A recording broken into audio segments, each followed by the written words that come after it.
Әр саланың өзіне тән терминдері бар. Солардың мән мағынасын білген адам өзі таңдаған бағытта жетістікке жетеді. Қор нарығына инвестиция қызығып жүргендер арасында нарықтағы кейбір терминдерді түсінбей жатқанын байқаймыз. Бүгінгі видеода қор нарығындағы ең басты 10 термин туралы айтамыз. Бұлардың бәрін жазып алу үшін қағаз бен қаламыңыз дайын болса, біз бастаймыз. Бұлжса инвест, кеттік. Акция. Акция дегеніміз акционерлік қоғамның бір бөлігін иемдену құқығын беретін құнды қағаз. Акционерлік қоғамының бірнеше мың, кейде бірнеше миллион акциясы бар болуы мүмкін. Акционерлік қоғамның акцияларын ұстайтын адамды компания акционері деп атайды. Акционердің акцияларының жалпы саны неғұрлым көп болса, соғұрлым бұл акционердің осы компанияда үлесі де көп болады. Акциялары көп акционерлер компания төрағасын тағайындауға не басқа да күрделі мәселелерді шешу үшін жиналып тұрады. Акционерлік қоғамның пайдасы жыл сайын акционерлер арасында акциялар санына пропорционал болып бөлініп тұрады. Бұны дивиденд деп атайды.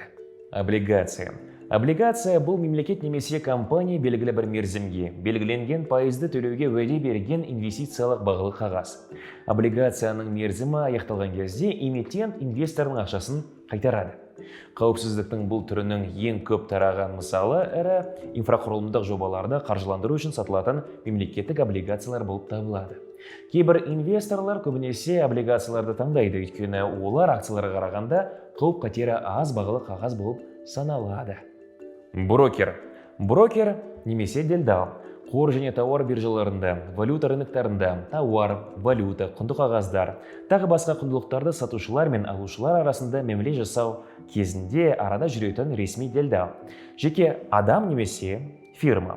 Қандай жұмыспен айналысатынына, кімнің өкілі екеніне қарамастан, брокер әрдайым тек заңға сай нақты іс-қимыл жасайды. Тикер. Бағалы қағаздың биржадағы ресми атауын тикер деп атайды. Ол әріп, цифр немесе символдардан тұратын компанияның қысқаша атауы. Мысалы, Apple компаниясының тикері AAPL, Toyota компаниясынікі TM. Портфель.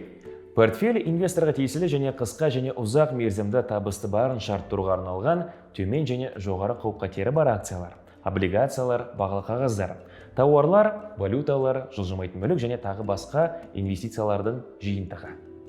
Бұқа нарық. Bull market. Бұл өсу үрдісі бар кез келген актив нарығы, бағаның өсуі, өсіп келе жатқан индексі бар нарық. Қаржы нарығының жануарлар атымен байланыстыру Лондонда 19 ғасырдан басталған. Бұлай атауының себебі жабайы табиғатта бұқалар шабуыл жасағанда қарсыласын мүйізін сөзіп жоғары қарай лақтырады екен. Аю нарық. Аю нарығы кең және тұрақты аю үрдісі бар қор нарығын білдіреді. Аю нарығы үшін акциялар бағасын ең жоғары бағадан кемінде 20%-ға төмендеуі керек. Тұтынушылардың сенімінің жоғалуы және акциялардың жаппай сатылуына әкелетін пессимистік экономикалық болжамдар аю нарығының жылдамдауына түрткі болуы мүмкін факторлардың бірі. Біз тарихтағы ең қысқа аю нарығын 20 жылдың наурыз айында қор нарығы 33%-ға құлдыраған кезде көрдік. Және коронавирус бағаның төмендеуіне бірден себеп болды. Дегенмен аю нарығы жаһандық қор нарықтары сәуір айында бұқалар нарығына қайта кіргенге дейін бар болғаны бір айға ғана созылды. Купон.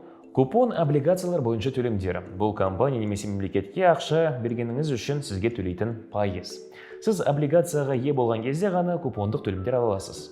Белгілі бір облигация бойынша қанша ақша алатыныңызды алдын ала көруге болады. Ол үшін өзіңіз таңдаған облигация сатылатын биржаның сайтын қарайсыз. Барлық облигацияларда купон бола бермейді.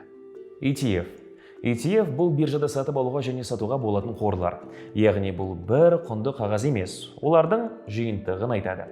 Көбіне бұл дайын және теңдестірілген портфель, оның сапасын кәсіби мамандар бақылайды.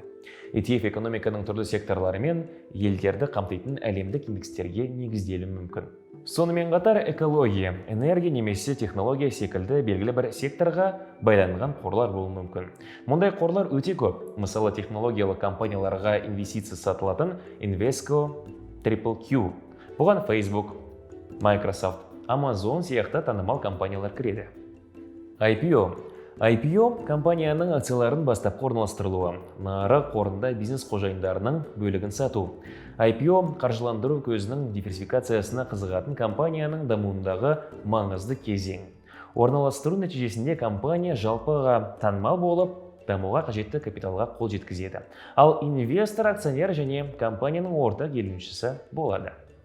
Әлемдегі ең ірі IPO ретінде алғаш рет 2010 жылы орналастыруды өткізген Сауд Арабияның мемлекеттік мұнай компаниясы Saudi Aramco саналады.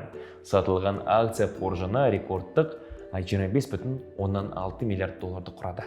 Достар, бүгінгі видеомыз пайдалы болды деп үміттенеміз. Егер осы видео 100 лайк жинаса, келесіде тағы да басқа маңызды терминдер туралы видео жасаймыз. Лайк басыңыз, коммент жазыңыз. Келесі кездескенше аман сау болыңыздар.